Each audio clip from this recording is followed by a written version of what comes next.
vitesse cross. Vous me suivez? Au niveau de là, petit a, l'élève doit faire quoi? Doit faire ce qu'on appelle effectif total. Petit b, ici en terminale, on ne calcule pas toujours les proportions. Il y a des cas où vous devez calculer les pourcentages. Si bien que si vous calculez les proportions, c'est 0, vous aurez pour les exercices. Ok?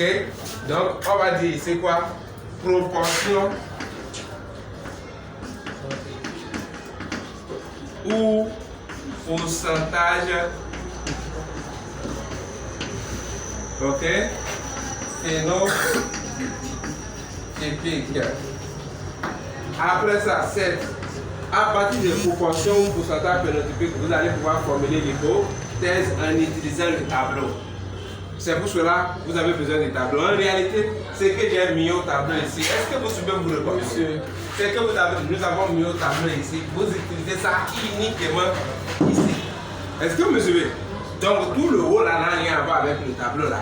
Or, quand nous on vous fait le cours, hein, n'importe quel professeur qui va vous faire le cours en classe, il va vous donner les informations sur ce tableau là seulement. Il n'a rien à voir avec tout le haut. Le haut là, c'est des secrets que l'élève doit connaître parce que c'est le même partout. Vous me suivez? Mais à partir de 6, analyse statistique des résultats de la F2 ou du test cross, le professeur, l'élève ne peut pas connaître ça d'avance. Vous comprenez? Pour que l'élève soit en mesure de répondre, de connaître les informations sur la F2 ou le test cross, le prof doit vous donner les informations. Je vous donne un exemple. Nous sommes dans un cas de monohybridisme. C'est monohybridisme, non? Cela veut dire quoi? On va prendre un croisement ici, on va vérifier rapidement. Ceux qui ne suivent pas là, je vais vous gifler. On prend un croisement ici, vous me suivez? Donc, regardez, on a croisé des fleurs rouges avec des fleurs blanches.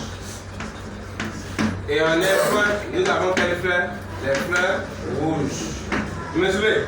Et on croise maintenant les fleurs rouges avec des fleurs rouges. Et on obtient combien? On obtient 3 fleurs rouges et une fleur blanche. On vous demande d'interpréter ces résultats. Est-ce que vous êtes là? C'est un exercice de croisement. La première chose que l'élève doit savoir dans cet exercice-là, c'est d'abord connaître quels sont les types de croisements qu'on va faire. Quels sont les types de croisements ici? Nous avons combien de croisements ici? 2. Je vais te chiffrer. Combien de croisements? 2. Premier croisement, c'est quel croisement? Parental. Deuxième croisement, c'est quel croisement? C'est bien. Les élèves doivent savoir que le croisement parental conduit toujours à F1. Mais quel genre de F1? Vous me suivez? Regardez ici, on a trouvé quoi? Rouge et on a trouvé blanc. Le croisement parental ne donne jamais rouge de résultats. Ça donne toujours un seul résultat. Regardez ici, quand je croise rouge et blanc et que je trouve uniquement rouge, ça c'est croisement parental. Mais si je croise rouge et blanc et que je trouve rouge et blanc, ce n'est plus parental.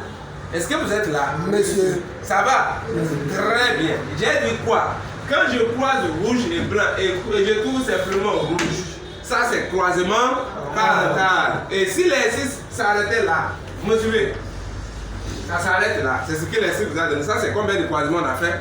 Un seul croisement. En ce moment-là, si l'exercice vous demande d'interpréter, vous allez vous arrêter où? C'est pour qui? Vous suivez, non? Monsieur. Vous êtes là. Donc quand j'ai croisé rouge et blanc, et je trouve quoi? Rouge. Ça c'est quel croisement j'ai fait? Parental. Et l'exercice me demande maintenant d'interpréter. Est-ce que je vais le comprendre jusqu'à là? Non, je m'arrête seulement à 5. L'élève doit connaître ça. Parce qu'il y a des exercices, surtout pour ceux qui sont en terminale, on ne pose pas souvent une seule question. On vous donne le croisement, on dit interpréter. Mais le croisement n'est pas complet, c'est coupé au milieu. Et généralement, qu'est-ce que les élèves font? Ils recopient jusqu'en bas et prennent 0. Donc si le croisement vous donne un seul résultat, ça c'est un croisement qu'on appelle quoi? Croisement parental. Et si on vous demande d'interpréter, l'Afrique qui donne là, il va te gifler. Si on vous demande d'interpréter, cela veut dire que vous allez répondre jusqu'à quoi? Symbole des allèles. Après symbole des allèles, si vous voulez continuer le croisement, l'exercice vous doit donner un autre type de croisement. Et l'autre type de croisement que les sites doivent donner ne peut qu'être soit le test cross ou l'autofécondation. C'est pour cela que j'ai mis ici au niveau de 6 analyse statistique de la F2 ou de test cross. C'est des informations clés que l'élève doit maîtriser. Est-ce que ça va? Oui, monsieur. Donc, si je dois continuer, il faut que l'exercice même me donne un autre type de croisement. Est-ce que ça rentre? Oui, monsieur. C'est clair? Oui. Alors, on va d'abord rapidement faire ça. On a croisé les individus rouges et blancs et on trouve ça. Karaté étudié, c'est quoi? De quoi on est en train de parler? Quand on dit rouge, blanc, couleur, donc couleur, directement. Coupe d'haleine. Quelle est la couleur chez les individus croisés? C'est ça qu'on appelle haleine. Quelle est la couleur chez l'individu là? Donc je mets rouge. Quelle est la couleur chez l'autre individu? Donc blanc. Donc pour ce caractère là, nous avons deux couleurs, rouge et blanc. Est-ce que ça va? Type d'hybridation, combien de caractères là? Un seul type d'hybridation, monohybridisme.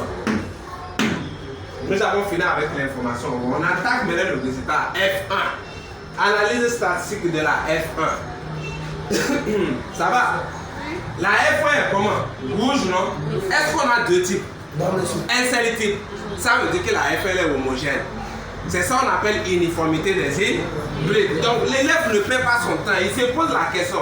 La F1 que j'ai obtenue là, est-ce qu'on a donné deux résultats comme ici? Rouge, blanc. Est-ce qu'on a donné des résultats? C'est un seul résultat. L'élève vous répond seulement. La F1 est homogène. Premier là, je me donne les parents par exemple. Ils disent compris. En génétique, on ne réfléchit pas. On recopie. Est-ce que c'est clair? Monsieur. Donc, dans notre cas ici, la F1 est comment? Homogène. Homogène. Donc, la F1 est homogène. Donc, première loi de maintenant de vérifier les parents croisés sont de race. Puis, cette information-là est capitale. Quand je dis les parents croisés sont de race, cela veut dire que quand je vais pouvoir écrire le génotype de ces individus-là, la lettre que je mets en haut, c'est ça que je mets en bas. C'est ce que ça veut dire. C'est qui tombe pendant que j'explique le cours le plus important. Vous allez être en éveil. C'est vous qui surveillez souvent les surveillants. Je continue. Monsieur. Et ça c'est la première information. La F1 est comment? Homogène parce que c'est un résultat unique que j'ai trouvé. Ok? Monsieur. Deuxième information, c'est ça qu'on appelle un rapport de dominance. Le rapport de dominance stipule quoi? L'élève doit se poser quelle question? La question que je me pose est simple. Est-ce que l'individu que je trouve en F1 ressemble à l'aide des parents? Si oui, c'est dominance. Si non, ce n'est pas dominance. Est-ce que c'est clair? Est-ce que nous sommes dans un cas de dominance ici? Oui, je vais dire la F1 rappelle l'aide des parents. Il s'agit de dominance absolue. Alors s'il y a dominance absolue, ça ressemble à quel parent? Ça. Donc il est dominant. Donc quand il va écrire son symbole de ça, je vais mettre symbole de ça, je vais m'écrire. C'est valable pour monohybridisme, c'est valable pour dihybridisme. Vous me suivez? Monsieur. Maintenant continuons. Analyse statistique, ici c'est quoi le croisement on a fait? F2, non? J'ai déjà fini symbole des années, il n'est plus ici. Analyse statistique de la F2. C'est ça, non? Monsieur. Quels sont les résultats de la F2? On a trouvé 3 rouges, 3 blancs. Qu'est-ce qu'on nous a demandé de faire? Premièrement, effectif total. Effectif total, il fait la somme des résultats. Ça me donne K est égal à 4. Proportion phénotypique. Ça fait pour le rouge 3 K. 3 K. Pour le blanc 1 K. Les proportions 3 K et 1 K, je trouve ça où là-bas? C'est là que je fais recours maintenant au tableau. C'est clair? Monsieur. Où est-ce que je trouve 3 K et 1 K dans l'autofécondation? Hein? Ici, non? Donc c'est ici. Alors je vais mettre maintenant cette hypothèse. Est-ce que vous êtes là? Monsieur. Hypothèse, pour formuler l'hypothèse, c'est simple. J'utilise mon tableau. Je sais que c'est ici, on trouve le résultat. Ici, c'est le numéro 1. Ici, c'est le numéro 2. Ici, c'est le numéro 3. Et je tombe dans le cadre numéro 4. Donc, l'hypothèse, c'est quoi? Les 1, ok, sont celles 2. 2 avec donc hypothèse, les proportions 3K et 1K sont celles de